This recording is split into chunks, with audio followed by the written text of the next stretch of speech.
क्या है? नंबर 7 होता है कंफ्यूजन एंड इल्यूजन्स। या तो वो होते हैं या वो हटते हैं, अभी हमें पता नहीं, बाद में देखेंगे। अब एक सबसे पहले हमें दिखता है एक वॉरियर है, वॉरियर खड़ा हुआ है और एक रथ पे खड़ा हुआ है। इसका मतलब कि या तो ये युद्ध पे जा रहा है या ये युद्ध से आया है, दो ही चीजें हो सकती हैं रथ पे, है ना?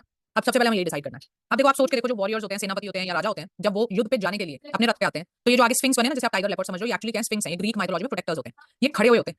कभी भी राजा वगैरह जब आते हैं तो उनका जो रथ चलाने वाले घोड़े होते हैं वो बैठे हुए नहीं हो सकते, है ना? तो इसलिए हम डिसाइड करते हैं कि ये अपनी जीत डिक्लेयर कर रहा है। चैरियट का कार्ड है, shows the victory that you have earned, the victory that you have got, और इसीलिए जो 7 नंबर के कंफ्यूजन थे वो सारे आप दूर कर चुके हो।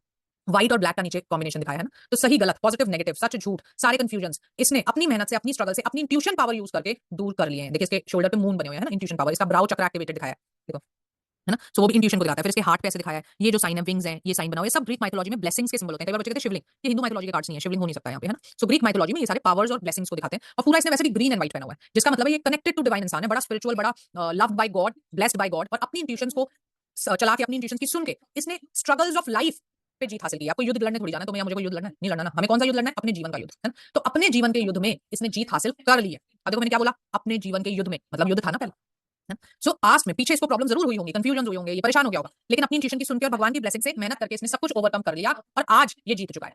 पीछे बहुत सारी प्रॉपर्टी है और चैरियट खुद एक व्हीकल होता है, इसलिए हम कह सकते हैं प्रॉपर्टी या व्हीकल, आप कुछ भी लेना चाहो तो ले सकते हैं। ठीक है, so this is a very very positive card. अब इसके हाथ में भी ये जो एक स्टिक है, ये इसके ना ड्रेस का पार्ट है, ये स्टाफ नहीं है। आप देखोगे पूरी उसकी ग्रीन ड्रेस है, तो वो युद्ध लड़के आया है तो जैसे उसका वेपन होगा। ड्रेस देखो सारी ग्रीन है, येलो है, व्हाइट है, सब पॉजिटिव है। क्लियर? सो एस्पेक्ट्स की बात करते हैं, पास्ट की बात करेंगे तो पास्ट में आपने अपने जीवन में विक्ट्री हासिल की थी, अपनी इंट्यूशन यूज करके, कंफ्यूजन को दूर करके, सारी प्रॉब्लम्स को आप सॉल्व कर पाए थे।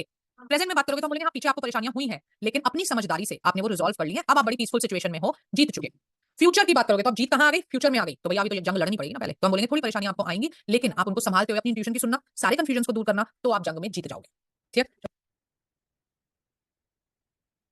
सो आप जीत जाओगे। हेल्थ की बात करोगे तो हम बोल सकते हैं पीछे आपको थोड़ी परेशानी रही होगी, but now you are absolutely okay.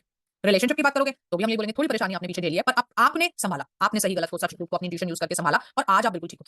Similarly business को, करियर को अगर बोलेंगे तो हम बोलेंगे पीछे जो भी स्ट्रगल्स थी, आप फ्रंट पे आए, आपने चीजों को बैलेंस किया, कंफ्यूजन को दूर किया, and now you are in a very balanced and stable position.